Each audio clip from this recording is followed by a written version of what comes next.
नमस्कार, मी अक्षदा. Indian TV news मध्ये आपले स्वागत. आपल्या शहरात व जिल्ह्यात आज काय विशेष घडले हे जाणून घेऊया इंडियन टीव्ही न्यूजच्या माध्यमातून. बालक मंदिर संस्था पूर्व प्राथमिक शाळा कल्याण पश्चिम मंगळवार दिनांक 18 नोव्हेंबर 2025 रोजी बालक मंदिर संस्थेच्या पूर्व प्राथमिक शाळेत गोष्टींवर आधारित वार्षिक प्रकल्प मांडण्यात आला होता. प्रकल्पाचे नाव 4 भाषा एक म्हण सद्विचारांची नवी गुंफण असे होते. यामध्ये मुलांना समजतील अशा शालेय गोष्टी मांडल्या होत्या. या प्रकल्पाचा मूळ उद्देश प्रात्यक्षिकातून मुलांना गोष्टी दाखवणे व 4 भाषांमधून संदेश हा अनोखा होता. प्रकल्पाचे नाव 4 हातांच्या चित्रात कलात्मकरित्या लिहिल्यामुळे लक्षवेधक ठरले. नर्सरी, छोटा गट व मोठ्या गटातील विद्यार्थ्यांनी गोष्टींचे सादरीकरण खूप छान पद्धतीने केले होते. छोट्या गटातील 2 विद्यार्थिनींनी छान नऊवारी साडी नेसून पाहुण्यांचे स्वागत देखील केले. आजच्या कार्यक्रमाच्या प्रमुख पाहुण्या माननीय सौ माधुरी आठवले या उपस्थित होत्या. शालेय समिती अध्यक्ष माननीय सौ तृप्तीताई माळीचकर, निमंत्रित सदस्य माननीय सीए सौ वृषालीताई जोशी, संस्थेचे पदाधिकारी माननीय श्री रमेश मोरे सर, ओक हायस्कूलचे मुख्याध्यापक माननीय श्री तडवी सर, पर्यवेक्षक माननीय श्री बाविस्कर सर, संस्थेच्या इतर शाळांचे मुख्याध्यापक, पत्रकार उपस्थित होते. शालेय समिती अध्यक्षा माननीय सौ तृप्तीताई माळीचकर यांच्या बहुमोल मार्गदर्शनाने आजचा प्रकल्प खूप सुंदररित्या पार पडला. तसेच पालक, विद्यार्थी यांच्या सहकार्यामुळे आजचा प्रकल्प खूप छान पद्धतीने झाला. कार्यक्रमाचे निवेदन व आभार सौ वनिताताई गांगुर्डे यांनी केले. पाहुण्यांची ओळख सौ अर्चनाताई साबळे यांनी करून दिली. पूर्व प्राथमिक शाळेच्या मुख्याध्यापिका माननीय सौ अनुजाताई पेटे व कोऑर्डिनेटर माननीय सौ गौरीताई रानडे यांनी मुलाचे मार्गदर्शन देखील केले होते. नमस्कार. आज बालक मंदिर संस्था कल्याण मला 4 भाषा एक म्हण सद्विचारांची नवी गुंफण या प्रोजेक्टच्या उद्घाटनासाठी मॅडम यांनी इथे बोलवलं होतं. अतिशय सुंदर असा हा प्रोजेक्ट इथे मुलांनी आणि पालकांनी साकारला आहे. एक एक गोष्ट घेऊन त्याच्यावर चित्ररूप असं इथे सादरीकरण केलेलं आहे. आणि मुख्य म्हणजे जी छोटी मुलं आहेत ती इथे गोष्ट आपल्याला स्वतः सांगतायत. म्हणजे त्यांनी पूर्णपणे ती गोष्ट समजून घेतली आहे आणि ती सांगण्याचं कसंही त्यांच्यामध्ये विकसित झालेलं आहे. मुलांवरती पालकांनी आणि शिक्षकांनी जी घेतलेली मेहनत आहे, या प्रोजेक्टसाठी जी मेहनत घेतलेली आहे ती अतिशय स्तुत्य आहे. प्रत्येक पालकांनी याच्यामध्ये काहीतरी स्वतःचा सहभाग दिलेला आहे आणि मुलांनी याच्यामध्ये काहीतरी मेहनत घेतलेली आहे. याचं खरोखर कौतुक करावं तेवढंच थोडं आहे. पेटे मॅडम आणि इतर शिक्षकांचे मी खरोखरच कौतुक करते की त्यांनी असे उपक्रम शाळेमध्ये नेहमी राबवावे आणि असंच मुलांना चांगल्या चांगल्या पद्धतीने मार्गदर्शन करावं, जेणेकरून पुढची पिढी ही अतिशय विचारवंत आणि बुद्धिवान तयार होईल. धन्यवाद. नमस्कार, मी सीए वृषाली जोशी या शाळेची माझी विद्यार्थिनी आहे मी पण, आणि आत्ता निमंत्रित सदस्य म्हणून कार्यरत आहे. दरवेळेला मी या प्रोग्रॅम्सला येत असते आणि मुलं खरंच खूप टॅलेंटेड आहेत, खूप काही ना काहीतरी प्रोग्रॅममधून करत आहेत. हा 4 भाषा एक म्हण सद्विचारांची नवी गुंफण हा प्रकल्प तर अतिशय स्तुत्य आहे. वेगवेगळ्या गोष्टींचं चित्र प्रदर्शन आहे हे, आणि त्याच्यात आपला जो तात्पर्य मेसेज असतो जीवन मूल्यांचा तो खूप सुंदररित्या त्यांनी साकारला आहे. तर खरंच शिक्षकांचं, पालकांचं आणि सगळ्या विद्यार्थ्यांचं कौतुक करावं तितकं थोडं आहे आणि असे प्रकल्प होत राहावं त्यासाठी मी सगळ्यांना शुभेच्छा देते. नमस्कार, मी अनुजा पेटे, पूर्व प्राथमिक शाळा बालक मंदिर संस्था यांचे मुख्याध्यापक. आज आमच्या 3 ते 6 वयोगटातल्या मुलांसाठी आम्ही हा प्रकल्प मांडलेला आहे. मुलांच्या बुद्धीला समजेल या प्रकारे हा प्रकल्प मांडण्याचा प्रयत्न केलेला आहे. पालकांनी आम्हाला भरपूर मदत केलेली आहे. मुलांनी याच्यामध्ये गोष्टी सांगून खूप छान आनंद दिलेला आहे आम्हाला, आणि हीच मुलं पुढे चांगली होतील, मोठी पुढे जाऊन काहीतरी होतील याचा आनंद आम्हाला मिळेल.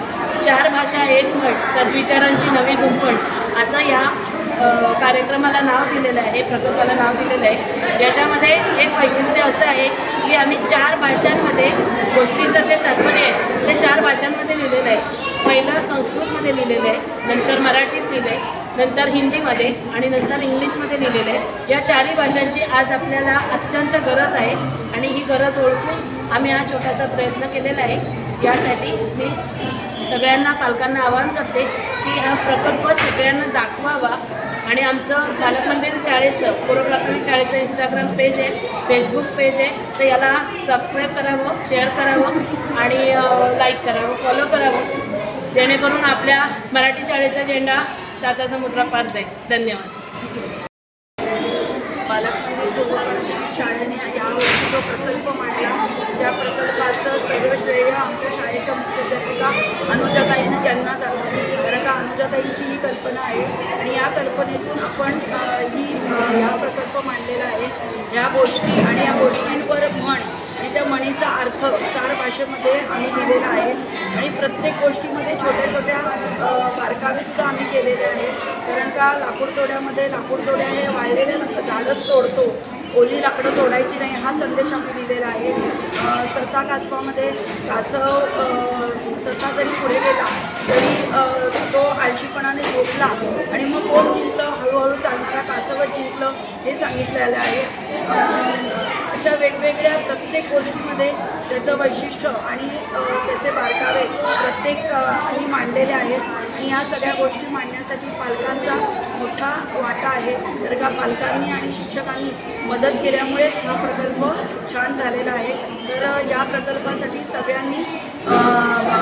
सगळ्यांचे आभार. धन्यवाद. नमस्कार. माझी मुलगी ज्ञानेश्वर कल्पेश गायकर बालक मंदिर पूर्व प्राथमिक शाळेत शिकत आहे. माझी मोठी मुलगी या शाळेत होती, नर्सरीपासून या शाळेत. आमच्या घरात 4 मुली 4 पैकी 3 मुली इथेच आहेत. 4थी मुलगी तुमच्यावरती या शाळेला पण घेणार आहोत. मराठी मीडियममधली अतिशय उत्तम दर्जाची शाळा ह्या कल्याण पश्चिम विभागातली आहे. आणि या शाळेमध्ये आपल्या भारतीय संस्कृतीचे सगळ्या गोष्टीचे ज्ञान, सगळ्या गोष्टीचे तुमचे सण किंवा कुठले खेळ असतील आणि सर्व उपक्रम या शाळेत राबवले जातात. आता या दिवसात छोटा गट नर्सरी या गटातील सगळ्या मुलांसाठी हा उपक्रम आता राबवण्यात आलेला आहे या शाळेमध्ये. तसं रोटीतनं मुलांना ज्ञान कसं मिळेल त्याचा प्रायोगिक त्यांनी दिलेला आहे.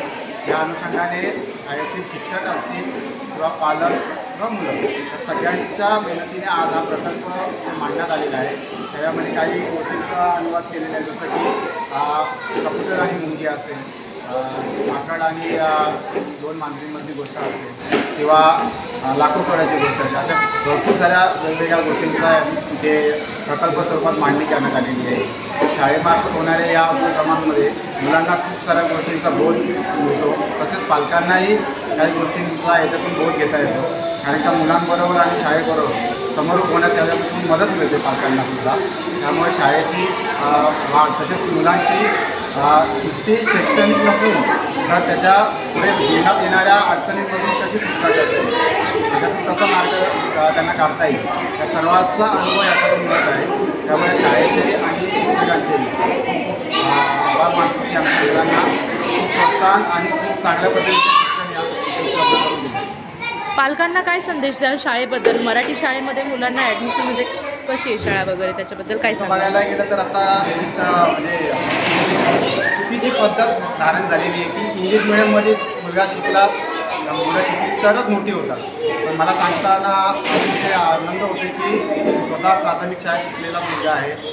माझी मुलंही त्याच शाळेत शिकत आहेत. मराठी भाषेत शिकून खूप मोठ्या मोठ्या पदांवरती आपली मुलं बसलेली आहेत. खूप सारे आता तुम्ही म्हणाल तर आज सचिन तेंडुलकर असेल, लता मंगेशकर असतील किंवा असे कोणतेही घ्या, डॉक्टर APJ अब्दुल कलाम हे सायंटिस्ट एवढे मोठे आपल्या भारतासाठी लाभले. हे स्वतःच्या मातृभाषेतच शिकून पुढे आलेले. तर मातृभाषेत शिकणं आणि त्याच्यातूनच संस्कार घेणं हे खूप महत्त्वाचं आहे. बालक मंदिर शाळेबद्दल तुम्ही काय सांगू शकाल? बालक मंदिर शाळेचा अनुभव माझ्यासाठी मागच्या 4 वर्षापासून खूपच चांगला आहे. त्यामुळं जेवढं सांगू तेवढं कमी आहे. तुम्ही इथे येऊन स्वतः अनुभव घेणं खूप गरजेचं आहे. मी सांगणार सांगणार शिक्षण पद्धती कशी मुलांना शिकवण्याची इथली अतिशय उत्तम पद्धतीने शिकवलं जाते. म्हणजे तुम्हाला मुलांच्या कळेनुसार शिकवलं जातं. असं नाही की ही शिक्षण प्रणाली याच्यानुसारच शिकवणं. मुलाला ज्या भाषेत किंवा ज्या पद्धतीत समजावून सांगून शिक्षणाचं पूर्ण ज्ञान देता येते त्या पद्धतीने शिक्षक सगळं ज्ञान पोहोचवतात मुलांपर्यंत. जे नवीन आगामी पालक आहेत, लहान मुलांना शाळेत घालायला घाबरतात, माझ्या मुलांना लहान आहे सांभाळतील की नाही, तर त्या पालकांना तुम्ही काय सांगाल का, कसे सांभाळतील वगैरे असं? आपल्या स्वतःच्या मुलाप्रमाणेच आपल्या मुलांना इथे सांभाळले जाते. आपल्या मावशीला असतील किंवा शिक्षक असतील, हे माझं स्वतःचाच अनुभव सांगतो की कधीही मला कुठल्याही गोष्टीची तक्रार आजपर्यंत नाही झाली एवढ्या वर्षात. थँक्यू. माझे नाव सुरुवात शेखर करंबेळकर. माझा मुलगा शार्दूल शेखर करंबेळकर हा अलकाताईच्या वर्गात मोठ्या गटात शिकतोय. आज हा जो प्रकल्प या शाळेने बालक मंदिर संस्थेने जो हा प्रकल्प मांडला आहे त्याचा फायदा माझ्या मुलाला किंवा जेवढे आत्ता प्रकल्पामध्ये मुलं सहभागी होते त्यांना खूप पुढे फायदा होईल याची नक्कीच खात्री आहे. आणि या गोष्टी पाठांतरामुळे किंवा त्यांचं जे गोष्टी मांडणी आहे किंवा इतर जे काही आहे ते सगळं समावेशपणा या मुलांमध्ये आलेलं आहे आणि याचा नक्कीच पुढे फायदा होईल याची मला खूप खात्री आहे. यासाठी अनुजाताई तसेच सर्व शिक्षक मांडणीसाठी मदत केलेले शिक्षक सर्व पालक व सर्व मुलांचे खूप कौतुक आणि नमस्कार. मी कैलास यादव सर्वोदय कला शिक्षक रवींद्र महाराज कल्याण आमच्या बालकमंदिर संस्थेच्या पूर्व प्राथमिक छोटा मोठा गट यातर्फे जे काही कार्यक्रम होतात उपक्रम होतात ते दरवर्षी मी अगदी उत्साहाने बघायला येत असतो. आणि आजही हा गोष्टीच्या रूपाने मांडलेला जो काही उपक्रम आहे तो खूप मला भावला आणि लहान मुलांना बघायला खूप आवडतो आहे कारण त्यांच्या मनातल्या ह्या गोष्टी आहेत आणि खूप छान असा हा उपक्रम आहे. आणि या सगळ्या शिक्षकांचं कौतुक आहे याला मुलांकडनं आणि त्यांच्या संकल्पना ते काहीतरी वेगळं करतात दरवर्षी. आणि मला अभिमान वाटतो की माझ्या बालकमंदिर संस्थेच्या कॅप्टन रवींद्र माधव कला शिक्षक होतो आणि खूप छान असा हा उपक्रम आहे. आणि शाळेला खूप माझ्याकडून शुभेच्छा आणि तुम्हीसुद्धा NDTVच्या मार्फत आमची माहिती घेण्यासाठी आलात याचा खूप आनंद आहे. Thank you madam. तर या आपल्या शहरातील विशेष घडामोडी अशाच घडामोडी पाहण्यासाठी इंडियन टीव्ही न्यूज चॅनलला लाईक, शेअर, सबस्क्राईब करा आणि बेल आयकॉन जरूर प्रेस करा. तर पुन्हा भेटूया अशाच काही नवीन बातम्यांसोबत. तोपर्यंत धन्यवाद.